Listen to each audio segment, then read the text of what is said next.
بسم الله والصلاة والسلام على رسول الله. اللهم صل وسلم وبارك على سيدنا محمد وعلى آله وصحبه وسلم.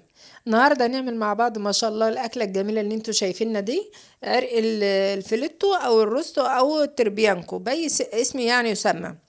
تعالوا هنسمي بسم الله وهنعمل مع بعض إن شاء الله. معانا عرق التربيانكو، بتجيبيه من الجزار، بيكون منضفه وشايل منه الدهون، او انتي بتعمليه في البيت. ومعانا مكعبات جزر ومكعبات بطاطس هنحطه يعني في الصينيه مع العرق، ومكعبات طماطم، معلقه كمون ومعلقه فلفل ومعلقه زعتر ومعلقه روزماري ومعلقه ملح ومعلقتين بحسب ايه الرغبه، ومعلقتين سمنه اللي هنبدا نحطها ايه يعني في الجريلا. بتجيب العرق كده بتلفيه بالخيط، بتلفيه كويس قوي عشان يحتفظ بالعصارة بتاعته، وما ايه يفقدش السائل بتاعه عشان ما نيجي نديله صدمة. بتلفيه كويس قوي بالطول وبالعرض كده ومن تحت ومن فوق. والمكان اللي بتلاقيه مش ملفوف كويس عيد عليه عادي خالص، ما فيهوش اي حاجة. ادي طريقة سهلة وبسيطة خالص، ما فيهوش اي حاجة صعبة. كده خلصت اللفة اهوت. هنبدأ بقى ايه نحط له التوابل اللي احنا مجهزينها، الزعتر والروزماري ما شاء الله بيديله طعم جميل، وفلفل والكمون برضو. بتجيب الجريلا او الشوايه اللي هتشوي فيها عشان نديله صدمة العرق، بيكون سخنة، وتنزلي عليها بمعلقتين زبدة او سمنة عشان يطري ايه العرق، لو حطيتي زيت هينشفه. ده بيحتفظ بيديله ايه طراوة يعني. وتنزلي عليه بفصين توم في السمنة كده او الزبدة عشان يدوله ريحة التوم في العرق يعني. وكون بصلاية جايباها برضو قطعها مكعبات 4/4، ما تقطعها صغيرة عشان ما تتحرقش معاك على ما بندي العرق صدمة يعني. زي ما انتوا شايفين كده نزلت بالبصل اهوت، يبقى انا حطيت بصل وتوم، وهننزل بقى بالعرق بس تكون الجريلا سخنة، لان لو باردة ما هيفقد العصارة اللي فيه خالص. حطيت العرق اهو ما شاء الله عليه زي ما انتوا شايفين اهوت، اديته صدمة عشان يقفل المثانة اللي فيه كله،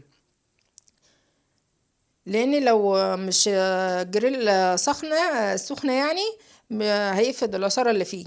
وتقعدي تقلبيه بقى على وشه وعلى الجناب، لان لو سبتيه في جنب واحد يعني ايه مش هيبقى حلو يعني. لازم تقعدي تقلبيه زي ما انا بعمل كده بالظبط. سهل وبسيط خالص اهوت عشان يسد المثانة اللي فيه. اهو ما شاء الله عليه اهو زي ما انا بعمل اهو لحد ما تخلصيه. بياخد حوالي ربع ساعة كده زي ما انتوا شايفين، ما بياخدش يعني حاجة معانا. على ما تجهزي له بقى المية يكون غلي، تغلي يعني، وتصطيه فيه او بتحطيه في صينية تحطيه في الفرن. انا هحطه ان شاء الله، هحطه في الفرن بالشكل اهو ما شاء الله. بعد ما خلصته مديته صدمة، بكون مجهزه له بقى الصينية اللي انت هتحطيه فيها.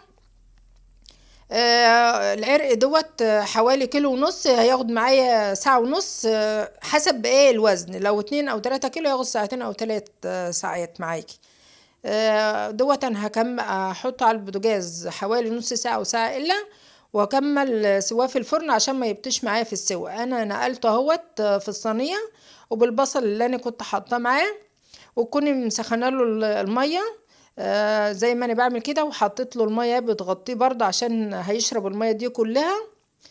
وبتغطيه بالورق الفويل وتحطيه بقى في الفرن. يكون الفرن ايه سخونية يعني، السخونية يكون عالية يعني النار يعني. وعلى في الكهرباء اعلى ايه درجة. كده خلصته انا حطيته. بتاخدي بقى مكان العرق بنزل عليه بالخضرة اللي انا هحطها، البطاطس والجزر، وهحط برضو المكعبات الطماطم. وهنزل برضو هجيب بصلاية احطها برضو، كنت نسيت احطها في التصوير. و... ونشوحه كله مع بعضه كده. والفلفل هرش عليه معلقة فلفل يديله طعم برضو.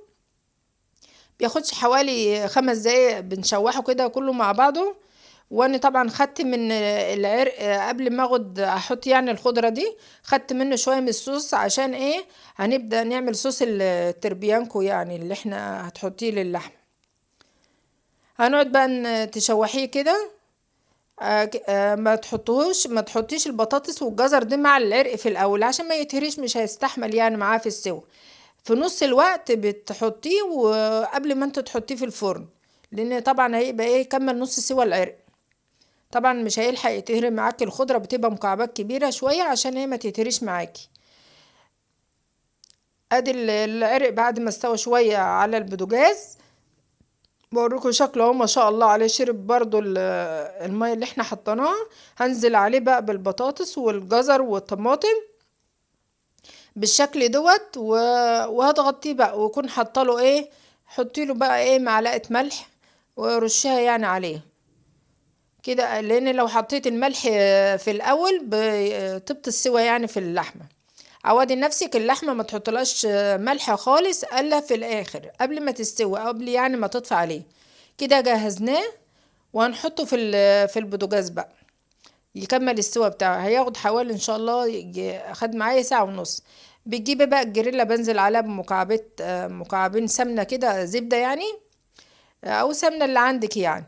وكنت حطيت معلقة دبس الرمان، بس ما جاتش برضو. ونزلت عليها بحوالي نص كوباية لبن، ومعلقة قشطة كده، ما كانش عندي كريمة لباني يعني بيحطوها. وقلبيه كويس خالص، مش هياخد حاجة. و... وهننزل عليه بالصوص برضو بتاع دي اللبن اهوت اللي انا قلتلكوا عليه والقشطه. وادي الصوص اللي هو خدته من العرق قبل ما احطه في الفرن بالشوربه برضو. هكمل الصوص معاكم، ما بياخدش حاجه، حاجات بسيطه خالص. بياخد حوالي من دقيقتين ل5 دقايق بالكتير. كده انا خلصت الصوص. على بقى ما يستوي العرق تعالى نعمل مع بعض الرز المصري. هعمله يعني رز اصفر بالكركم والكاري، مش رز فلبيني يعني. ادي الرز اهوت، 3 كوبايات رز ومع كوبايه وجزرايه كبيره وبصلايه كبيره. نزلت حطيت السمن الاول، نزلت عليها بالبصلايه بتشوحيها يعني حوالي دقيقه، بيدبل ما يتحمرش، وتنزل عليها بالجزرايه على طول. يعني بيتبلوا على اول ما تدبل كده مش تتحمر، انزلي عليها بقى بالكاري والكركم والفلفل. ونزلت عليها بالرز، يكون غاسله الرز كويس ومنضفاه، وتشوحيه كله مع بعض يعني تشوحيه يعني تقلبيه مع بعض، يندمج كله مع بعض بالبهارات كده وبالبصل والجزر. وانتوا عارفين طبعا الرز ما بياخدش حوالي ربع ساعة في السوا، يعني من 10 دقايق لربع ساعة. صلى على رسول الله يا جماعة، اللهم صل وسلم وبارك على سيدنا محمد وعلى آله وصحبه وسلم. بتكوني مجهزة الرز، المية تكون سخنة، ما تحطيش مية باردة لان بيعجن مع الواحد. عودي نفسك الرز تحطي له ايه المية سخنة. انا كنت مجهزة الكاتل اهوت ونزلت عليه بالمية. انا طبعا عارفة معيار المية، مننا بنعمل يعني رز على طول. وانتوا عارفين معيار الرز المصري، كوباية الرز على كوباية مية. ما شاء الله عليه اهوت، بعد ما استوى مفلفل وجميل وقال ريحته ما شاء الله عليه وطعمه. كده انا خلصت الرز اهوت بوريهولكم. هنبدأ بقى ايه، نطلع العرق الفيليتو من الفرن. كده ما شاء الله استوى اهو، ما شاء الله على طعمه وعلى ريحته. قدامكم اهو زي ما انتم شايفين. هنبدأ بقى نقطعه.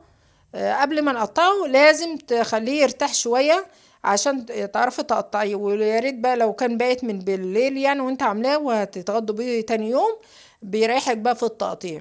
بوريك اهوت، تعرف ان هو السوا. بتحط الخلة دي كده، لو طلعت ناشفة ما فيهاش سوائل تعرف ان كده استوى.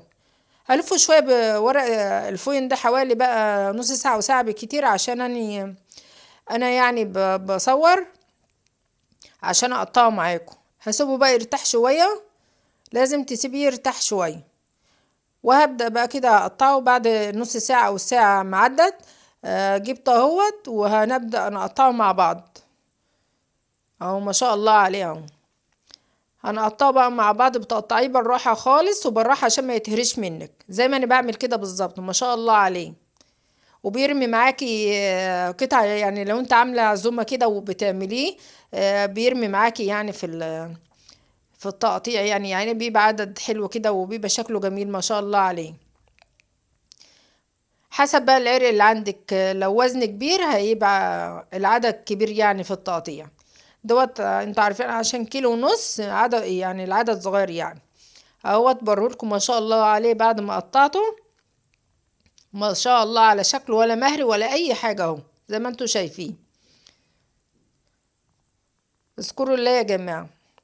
هنبدأ بقى نقدمه في طبق التقديم اهو، زي ما انتوا شايفين حطيته ورصيته وجزر والبطاطس وغرفت الرز والصوص بتاعه اهوت. وبالنسبة للصوص نسيت اقول لكم ان انا بحط معلقتين دقيق بعد المكعبين الزبدة مع الصويا صوص ومع الكريمة. بس كده، ويا رب يعجبكم الفيديو. إن عجبكم الفيديو يا ريت تحطوا لايك وتشتركوا معايا في القناة. وبحبكم في الله، والسلام عليكم ورحمة الله وبركاته.